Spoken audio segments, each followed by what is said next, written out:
savez que Raphaël Arnaud avait parlé justement du Hamas. Il avait dit que c'était un groupe de résistance. Il avait dit que c'était... Je n'ai pas parlé à sa place. Hein. Je ne sais plus s'il avait dit que c'était légitime. Mais en tout cas, il avait dit que c'était un groupe de résistance. On va écouter Raphaël Arnaud. On va écouter Dominique de Villepin. Aujourd'hui, on a sélectionné... j'ai sélectionné 2 vidéos. Donc, on va juste rester sur ça pour aujourd'hui, les mecs.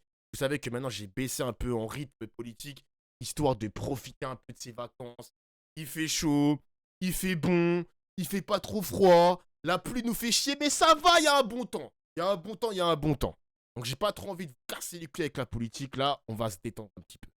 Raphaël Arnaud, les mecs, on va écouter son intervention chez BFM TV. La suite de BFM Story, Maintenant, le président Macron s'est adressé aux Français via une costard. lettre qui Il y a est film ce publiée soir, les mecs. dans la presse régionale. Vous pourrez la découvrir en lisant votre quotidien. Cette lettre, nous l'avons. Voilà. Il demande très clairement aux forces en présence de former une coalition en excluant les Insoumis et le Rassemblement national. On va tout de suite aller à Washington. Pourquoi Washington? Parce que le président est arrivé sur place pour le sommet de l'OTAN. Et c'est Mathieu Coache qui suit ce déplacement pour BFM TV. Bonsoir Mathieu. Donc, vous confirmez... Alors, attends, c'est bon, ça on s'en fout. Allez, Raphaël Arnaud, la première question, c'est parti. Président de la République ici à Washington, mais pour l'instant, il n'a prévu aucune conférence de presse. Merci Mathieu Coache en direct de Washington. On va voir ce soir, mais comme d'habitude, les Bruno mecs. Ferraud pour les images. Raphaël Arnaud, bonsoir. Bonsoir. Vous êtes, certains vous appellent le député fiché S. Oui, bah, notamment... alors, je ne sais plus si c'est sur ce plateau, mais nombre de médias ne connaissaient même plus mon nom et prénom. C'est bien pour dire la violence, encore une fois, médiatique qui s'est abattue. Ça je n'étais pas surpris parce qu'en réalité, ça fait maintenant des mois et des mois que ça dure, notamment avec une radicalisation de ce champ politique et médiatique. On a eu cesse de... Oh, ça commence, la petite pique sur BFM TV, oulala. de répéter à cause de l'extrême droitisation des idées. Oui, Et mais c'est ce vous-même, qui on fait vous que- reproche d'être un activiste radical. Donc vous avez été élu, je le précise, député La France Insoumise dans le Vaucluse, Oui. dimanche. Mais vous avez été aussi condamné en février 2022 à 4 mois de prison avec sursis pour violence en réunion. Vous avez fait appel, c'est ça? Ça va, il a tabassé des fachos, les mecs, c'est Batman. Regardez, député de la République tatoué sur le crâne, boucle d'oreille, tout ça, dégradé 0,5. Et il tabasse des fachos. C'est notre Batman à nous, les mecs, c'est notre Batman à nous, ça va, ça va. Tout à fait. On présente votre mouvement, la Jeune Garde, comme un mouvement antifa, mais radical, qui n'hésite pas à utiliser la violence pour combattre vos adversaires. Ça vous fait sourire? Oui, parce qu'encore une fois, c'est cette confusion généralisée. Ça C'est fait comme sourire. lorsque ce président Emmanuel Macron tenterait de mettre la France Insoumise, le Rassemblement National au même niveau vis-à-vis des institutions, vis-à-vis des valeurs démocratiques que nous portons. C'est un peu la même chose, vous savez ce que j'ai pu entendre depuis des années, on essaye de mettre les antifascistes qui militons depuis des années pour stopper ces violences de l'extrême droite au même niveau justement que ces Mais mêmes parce que milices parfois, d'extrême vous droite utilisez la violence. et que ces mêmes milices néo-nazis. Non, je vous avoue que nous ne sommes pas violents. Par contre, nous nous défendons lorsque nous sommes Vous n'êtes attaqués. jamais violent? Mais non, je ne suis pas violent. Par contre, effectivement, nous avons déjà repoussé des milices d'extrême droite qui étaient en train d'attaquer des manifestations, Il y a des 6 rassemblements. membres de votre Et- groupe et qui s'appelle si je la puis- Jeune Garde, si je peux qui fait continuer, l'objet d'une si je peux- d'enquête. Non, Attendez, Oula, oula, oula, oula, oula. En fait, vous n'êtes pas dans un je monologue. continue. Donc je vous Non, mais- explique, il y a mais 6 je- membres monsieur de m'a la posé Jeune une Garde question, qui font l'objet d'une enquête pour J'ai agression à répondu- caractère j'ai antisémite. Oui, Donc mais, arrêtez de mais dire. comme par hasard, ça arrive au moment d'une campagne électorale, on Ah, c'est un essaye coup monté notamment C'est un notamment de complot mettre des bâtons C'est un dans les complot roues. C'est un coup monté puisque ça va rien donner juridiquement. On le sait pertinemment, Ah, ça ne vous va rien savez donner. avant la justice. Et notamment, nous avons saisi notre avocat qui va porter plainte Il n'y a pas eu systématiquement. d'agression antisémite. Qui va porter plainte systématiquement, puisque notamment nous avons Diffamation. été accusés d'avoir donné des coups, ce qui est absolument faux, Il n'y a pas eu d'agression notamment par des antisémite. responsables politiques. Mais Enfin, je veux dire, encore une fois, ça montre de la confusion généralisée. C'est pas confusion parce que... Moi, je vous pose la question m'explique, tout simplement. Je monsieur m'explique Arnaud, ouais. à quel moment Ça on peut commence, imaginer les que mecs, nous, c'est antifascistes, c'est ce pourquoi nous nous sommes mis à militer, pour lutter notamment contre les agressions antisémites, les agressions islamophobes, toute agression raciste, nous nous sommes mis à militer pour ces raisons-là. J'avais 15 ans lorsque des milices néo-nazis ont attaqué en 2010 des manifestations, c'était sous le mouvement Retraite, sous Sarkozy. C'est ce qui m'a mis la motivation à mener la politique, c'est d'empêcher ces néo-nazis, D'accord, d'empêcher mais ces monsieur milices. Arnaud, Donc vous imaginez bien que, bien au contraire, et j'aimerais bien reclarifier quand même un peu la situation à gauche, nous lutterons systématiquement contre tout antisémitisme qui s'exprime alors par la pourquoi violence, vous avez- de la pourquoi parole, vous avez de la publié- parole ou des actes violents. d'accord, mais alors pourquoi vous avez publié ce tweet le 7 octobre 2023 et je crois que vous Oula, l'avez ça d'ailleurs va déjà l'attaquer, les mecs. supprimé depuis. Vous affirmiez que la résistance palestinienne avait lancé une offensive sans précédent sur l'État colonial d'Israël. C'était le jour du massacre organisé par le Hamas en Israël. Oui, Ce tweet, pourquoi vous l'avez supprimé? Ah, ça fait longtemps, les mecs, le Hamas. Hein. Ça faisait longtemps, le Hamas. Il a supprimé un tweet, Raphaël Arnaud.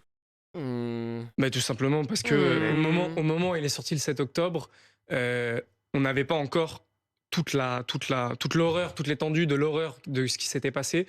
Une fois, évidemment, après avoir découvert les horreurs notamment commises par le Hamas, il allait de soi qu'on n'allait pas soutenir ce communiqué, étant donné que, voilà, de fait, il est maladroit.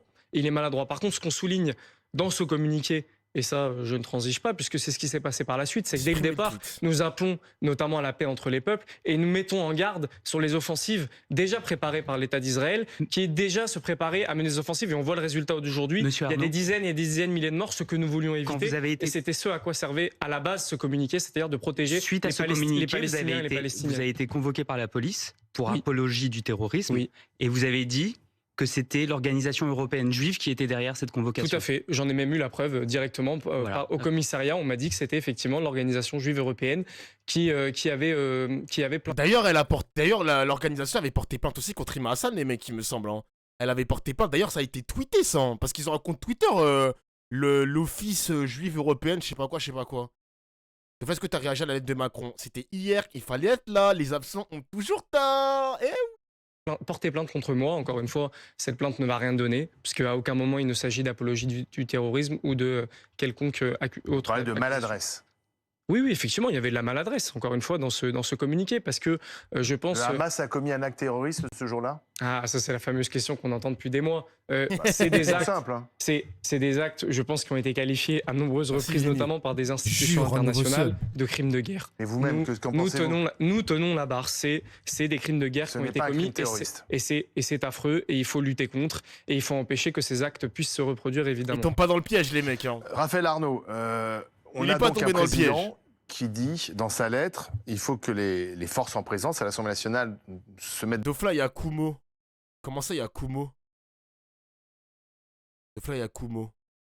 Il est là, Kumo? J'aurais quelque chose à dire. Je peux finir, Kumo, ou pas? Je termine avant ou...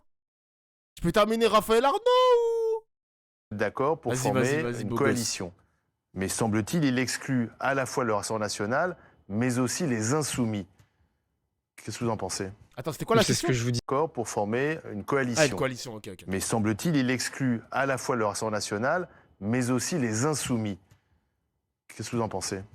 C'est ce que je vous disais juste avant, c'est qu'il y a une confusion généralisée dans ce pays. On essaye de mettre la gauche... au même titre que l'extrême droite, et notamment gauche, le Rassemblement national. Mais oui, mais en réalité, c'est une attaque contre ce nouveau Front populaire. C'est ça réellement qui fait peur. Il veut empêcher le nouveau Front populaire d'accéder au pouvoir, d'appliquer son programme. D'exercer le pouvoir et d'appliquer son programme. C'est ça qui lui fait plus peur. Il utilise la France insoumise pour diviser cette unité qui a été créée, et je pense qu'il va falloir tous qu'on tienne la barre dans les jours à venir. Et vous savez, Emmanuel Macron, il est bien gentil, mais il est isolé aujourd'hui dans la période. Il est isolé, il le sent, et aujourd'hui il essaye par tous les moyens nécessaires de récupérer le pouvoir, et il serait bon maintenant de nous laisser gouverner et appliquer ce programme, ce pourquoi on a été élu. Mais vous êtes bien conscient que vous n'avez pas de majorité suffisante pour faire appliquer votre programme. Vous avez moins de 200 députés, là où Emmanuel Macron en avait 250 et avait déjà du mal à faire passer des mesures. Donc comment est-ce que vous comptez gouverner tout seul, sans alliés? C'est quoi la suite, en fait, si c'est vous au pouvoir, la gauche au pouvoir? Mais la suite, c'est que déjà, on va remettre un peu de démocratie au centre de ce Parlement. Pendant des mois et des mois, on a fait face à des 49-3. Donc il n'y aura pas de 49-3 si vous êtes au pouvoir? Je ne sais pas. Je ne fais pas partie de ce gouvernement, et ça sera discuté. En tout cas, ce qui est certain, c'est qu'on a été élu pour faire appliquer ce programme. Et vous avez commencé par dire que vous gouverneriez par décret. Vous n'avez pas été élu pour faire appliquer ce programme. On va tout faire. Si, on a été élu pour faire appliquer décret, c'est bien sûr. démocratique. Tout le monde parle en même temps, les journalistes. Non, c'est pas une erreur. Il y a un seul vainqueur dimanche dernier. C'est ce qui s'est passé. Je vais tenter d'expliquer, moi, ce que je considère. C'est-à-dire que dimanche dernier, il n'y a eu qu'un seul vainqueur. C'est le Front, tout sauf le Rassemblement national. Le Front républicain, c'est ce que dit Emmanuel Macron. Exactement. Les Insoumis ont parti au Front républicain. Vous avez été élu par des électeurs, et aussi bizarre que ça puisse paraître, par des électeurs du centre et de droite. C'est beaucoup plus l'inverse. Et vous avez des électeurs et des députés de droite. Plus déportés sur des députés. Et aujourd'hui, je pense qu'Emmanuel Macron devrait remercier une nouvelle fois la gauche. Vous avez 20% d'électeurs LR qui ont voté pour des candidats LFI. Effectivement, il y en a encore qui font barrage contre le Rassemblement national. Ce qui veut dire qu'aucune formation politique à l'issue du scrutin de dimanche ne peut revendiquer avoir bénéficié d'un vote d'adhésion pour son programme. On est la ou pour majorité ses de candidats. fait. On est la majorité, Et certes très c'est relative, mais quelque nous chose- sommes la non. majorité. Non, parce Mais que les c'est discussions une réalité. qu'on voit au sein Mais les journalistes, ils sont fous quand même. Ils préfèrent ne pas avoir de vainqueur, alors que le NFP sont sortis majoritaires. Il y a plus, pas majorité absolue ni relative, les gars, vous avez compris. En numérique, la NFP est premier. Macron doit composer avec le groupe qui a le plus de députés, je comprends pas, moi. Les journalistes préfèrent avoir un pays ingouvernable que d'aller vers celui qui a le plus de députés. Imaginez, les gars, un instant, s'il y avait plus de RN que de NFP, mais pas majorité absolue, genre 100, enfin 200, vas-y, 200 députés RN. Mais les gars, ce serait pas les mêmes sujets, hein. Macron n'a pas d'autre choix que de faire une coalition avec le RN. On est obligé de faire passer le programme du RN. Même s'ils sont minoritaires, ils sont majoritaires numériquement parlant. Les journalistes, c'est que des suceurs de bite. Oui, mais le RN, c'est un seul parti. Mais ça, on s'en fout. Parce qu'au final, la gauche s'est réunie sur un seul et même programme. Le programme, il est là. Même s'il y a plusieurs partis de gauche, il y a quand même un programme qui a été signé. Donc on s'en fout, les mecs. Il y a un programme qui a été signé. Donc peu importe le Premier ministre, qui soit écologiste, communiste, gauche socialiste ou LFI, tant qu'il applique le programme, c'est tout ce qu'on lui demande, gros. Est-ce que tout le monde le voit comme ça, tu penses? Mais moi, je l'ai déjà dit hier, les gars. S'il y a un mec de gauche, par exemple Olivier Faure, qui va trahir ses valeurs, trahir le programme du NFP, eh ben il en paiera les conséquences. C'est comme ça, mec. Il en paiera les conséquences. Mais en tout cas, ça reste un seul parti. À partir du moment où tous les partis de gauche se sont mis d'accord sur un seul programme, pour moi, c'est un seul et unique parti. Une coalition de gauche. C'est tout, c'est comme ça. de la gauche depuis lundi, depuis le lendemain des élections, fait fi totalement de cette réalité électorale, que vous avez été élu grâce à un barrage En contre partie. une autre force En politique. En partie, Et qu'est-ce il y a qu'on une voit? On voit pétition. une gauche qui se tape sur Ah, j'ai le vu la pectoral en pétition, disant on est gagnant, à de nous de C8. pouvoir. Et au sein de cette gauche, différents groupes qui se bataillent pour dire nous, on est plus gagnants que vous, donc c'est à nous que revient le sceptre de Matignon. Mais il y a une Olivier Faure, il a l'air droit dans ses bottes, vu sa dernière déclaration. J'invente des mots. Il a l'air droit, vu sa dernière déclaration. Attention quand même, les gars, j'ai fait le tweet en plus ce matin. D'accord, il a fait un beau discours, Olivier Faure. Moi, j'ai peur que la France Insoumise fasse le forcing pour imposer un Premier ministre LFI. Ils peuvent faire une concession, la France Insoumise, et tout ce qui nous intéresse, c'est de savoir justement si le socialiste va mettre en place le programme NFP. Il faut pas que la LFI force le terrain en mode on veut absolument mettre un Premier ministre LFI. Faut pas qu'il fasse ça. Faut faire des concessions.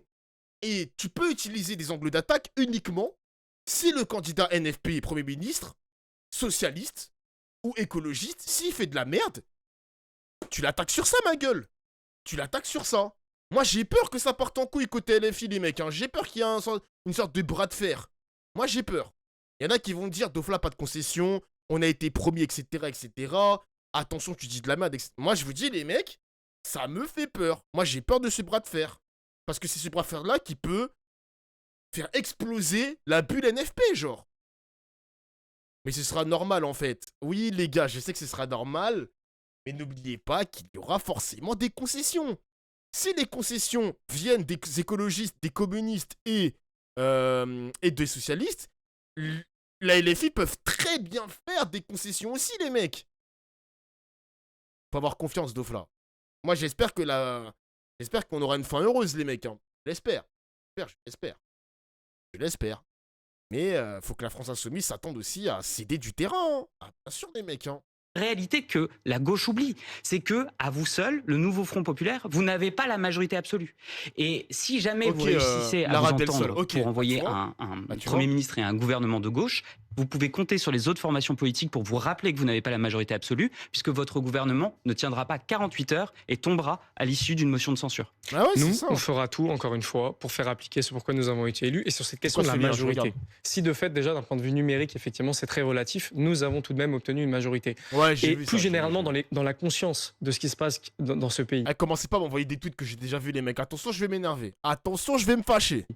Il est bon de rappeler que c'est la gauche, notamment avec cet espoir qu'est le nouveau Front populaire, avec l'unité qui s'est déclenchée à gauche, qui a permis de faire barrage au Rassemblement national. Et j'aimerais que tout le monde en prenne conscience. Et notamment le fait que Emmanuel Macron, aujourd'hui, a autant de députés. Donc il a tort de vouloir diviser la gauche, en fait. Mais bien sûr, le nombre de voix de gauche, parce que nous, on a le sens des responsabilités face à l'extrême droite. On ne transigera jamais sur cette question-là.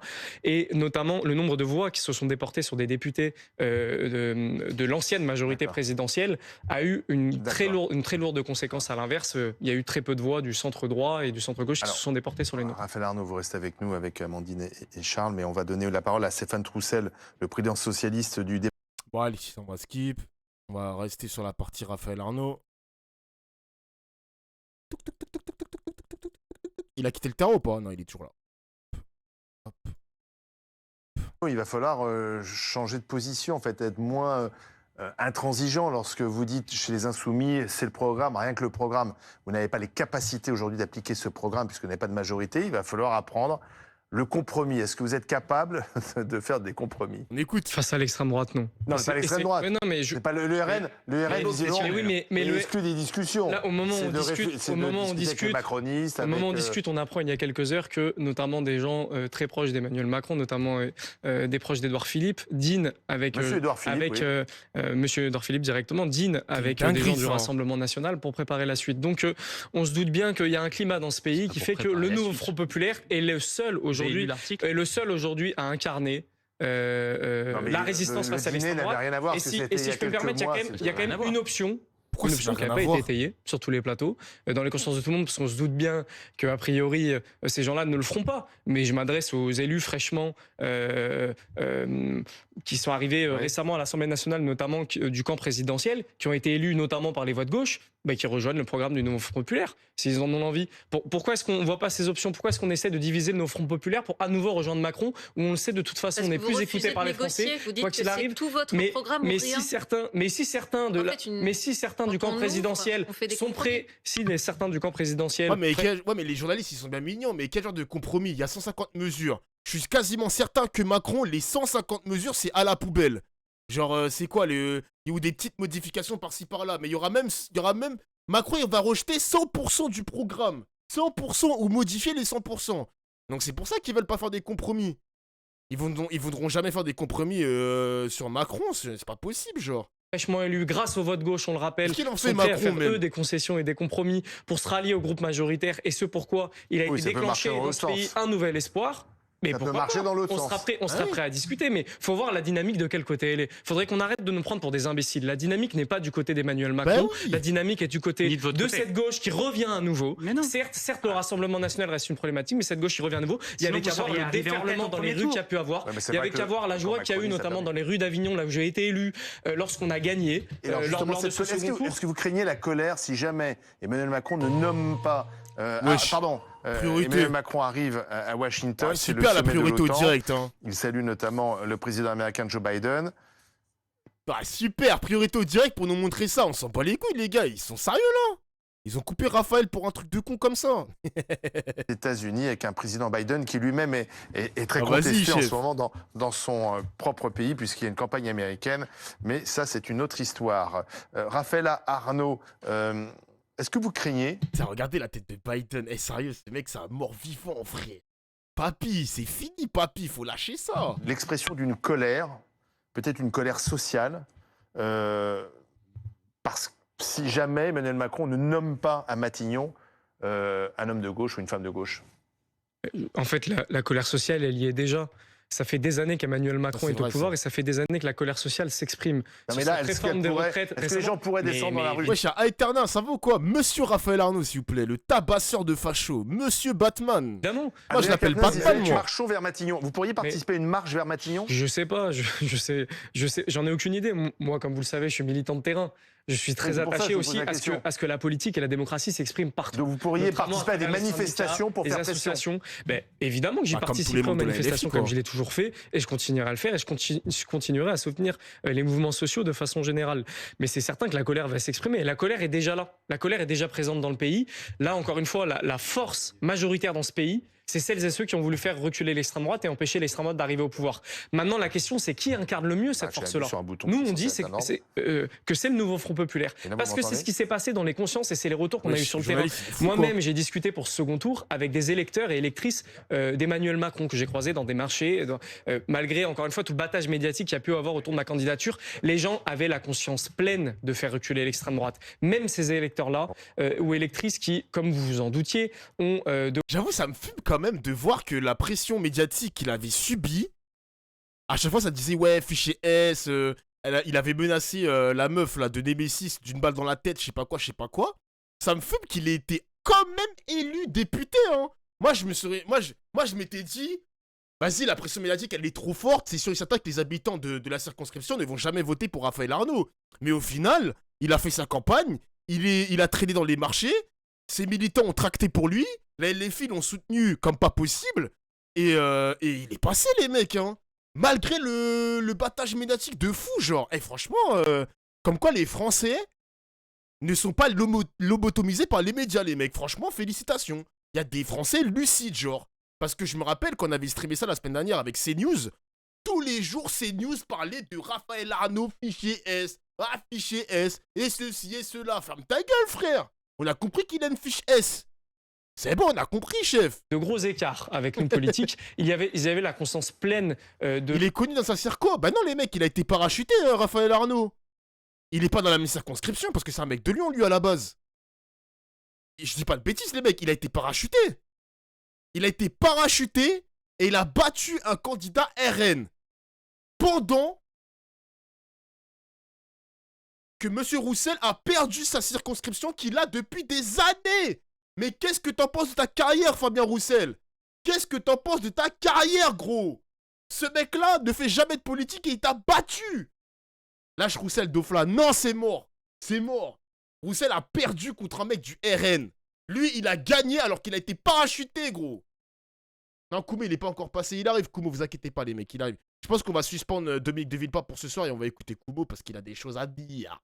De protéger notre démocratie, de protéger aussi certaines institutions d'une potentielle arrivée au pouvoir de l'extrême droite. Encore une fois, ce nouveau populaire incarne cette résistance à l'extrême droite et on va tout faire pour poursuivre ce pourquoi nous avons été élus. Raphaël Arnaud, merci d'être venu sur le plateau de BFM Story. On va continuer bien sûr avec Amandine, Charles et Eric Woerth qui va nous